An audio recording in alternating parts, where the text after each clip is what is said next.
One of the myths that I've heard, well, I get asked a lot is, can you just deliver my baby? And my answer is always, I can. I am trained to do so, but that's not my field. I'm out of that field now. Midwives or medical, doulas or aesthetic.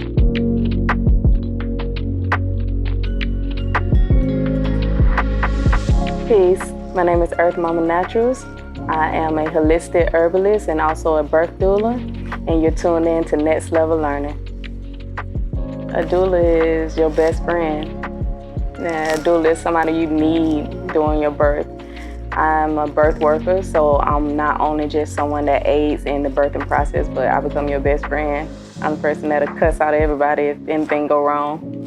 The fact that I birthed 3 of my children naturally, and each time I've had a doula with me and a midwife, and the fact that we have more Black women dying more than anything during birth, maternal work is essential. So, well, you have to think about it like statistically, we have the highest rate of maternal death, and with the birth rate, we have the lowest as well. And I feel like there's an undertone of like Black women don't need help. They're too strong, so they don't need anyone. And that's far from true.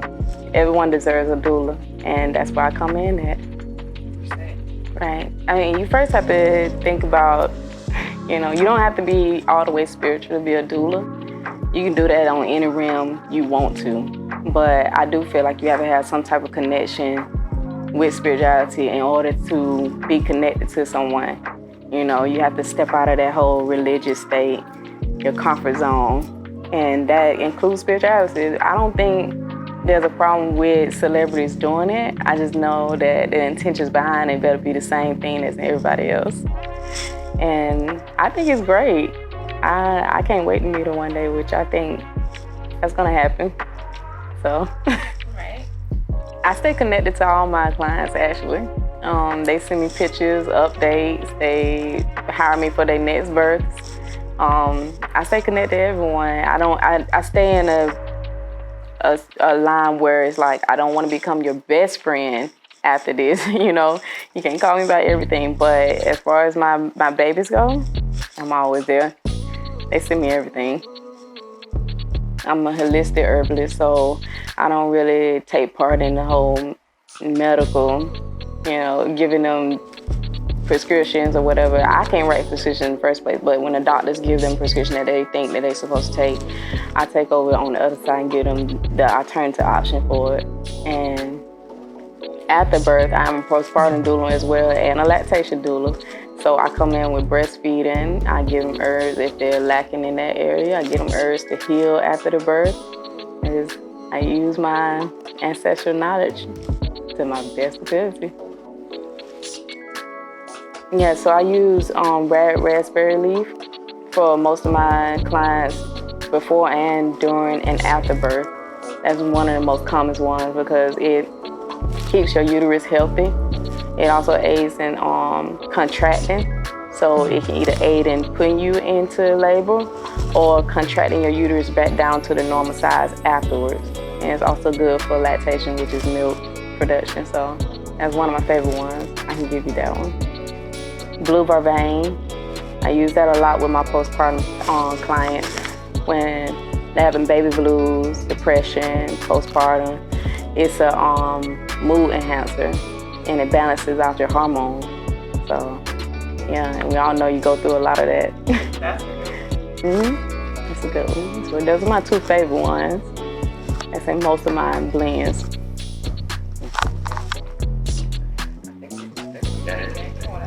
He wanna ask everything. Come on, Desmond. I'm just thinking,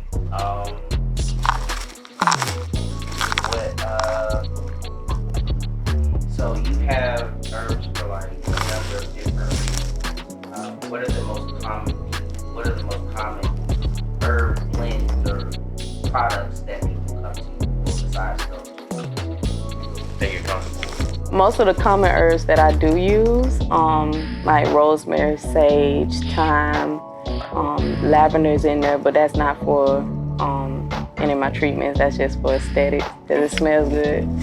But most of those I do grow on a land that I have.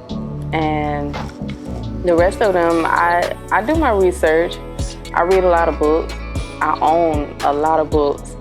I also work hand in hand by grand midwives. That's how I became a doula. I was trained on a grand midwife, not a doula, but a grand midwife. And if you know what that is, you don't know what that is, right?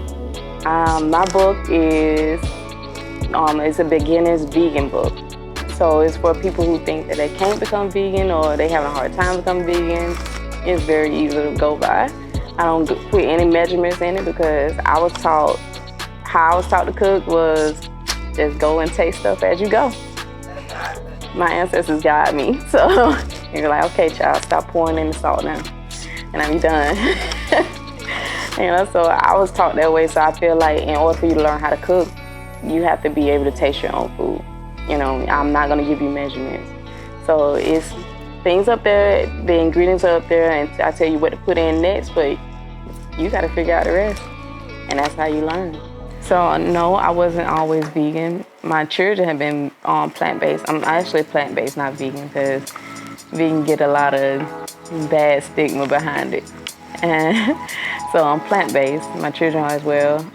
No, I wasn't always plant-based. I was a pescatarian prior to it. So I ate a lot of seafood. And I definitely saw a difference in how mentally I was and how I thought, and of course skin. So it changes a lot of things in you. Spiritually, I just don't believe in taking in things from something that's been killed. Over here they don't really go about it the right way, or what I think is the right way, if you're gonna do it, because I never try to deter people from whatever lifestyle they have. I do tell them health advice about it, like, meat causes mucus, meat causes inflammation, so does dairy, but I don't try to tell anybody, yo, become vegan. No, it's really about your overconsumption of it. And then you don't even know how it was killed. If you go into other countries, which I travel a lot, you go into other countries and you see how they sacrifice their animals. Not kill them, but sacrifice them. They have a whole ceremony for them. They don't do that over here. Meat is over-processed, it's over-produced. And if you think about it, there's more humans on this earth than meat, so where are they getting it from? I just say, you gotta do your research, man, because that's scary. I'd rather stay in my lane and eat healthy, whatever that looks like. And for me, that's 7% raw and 30% cooked. I don't like to say vegan because you can be vegan and unhealthy. There's a lot of junk food vegans out here. There's a lot of vegans that would rather eat Beyond Meat and Impossible Burger and burgers and still think because it doesn't have meat in it, then it's still good, but it still has sugar in it, which still gonna give you the same thing that you was trying to run from with the meat. So I say plant-based because I eat literally more plants than anything. Again, I grow my own stuff. So I'm eating a lot of things that adhere to things that go on in my body. I repair. You can't repair with a bun and a pasta burger, but you can with beets and kale and strawberries and